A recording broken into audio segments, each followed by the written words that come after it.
Ang talinghaga tungkol sa malaking handaan.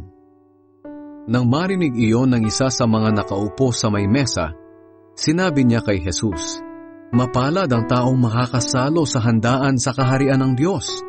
Kinuwentuhan siya ni Jesus ng ganito, "May isang taong naghanda ng isang malaking pagdiriwang at marami ang inimbita niya.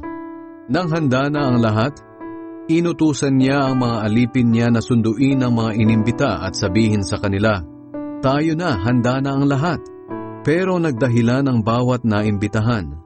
Sinabi ng isa, 'Pasensya na, nakabili ako ng lupa at kailangang puntahan ko at tingnan.'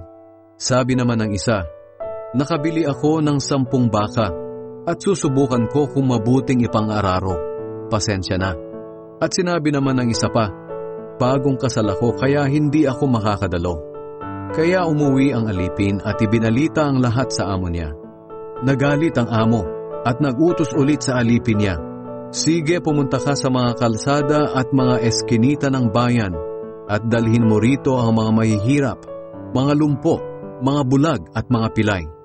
Nang natupad iyon ng alipin, bumalik siya sa amo niya at sinabi, 'Nagawa ko na po ang iniutos ninyo, pero maluwag pa.' Kaya sinabi ng amo niya, 'Pumunta ka sa mga kalsada at sa mga daan sa labas ng bayan at pilitin mong pumarito ang mga tao para mapuno ng panauhin ang bahay ko. Tinitiyak ko sa inyo, ni isa man sa mga una kong inimbita ay hindi makakatikim ng handa ko.'"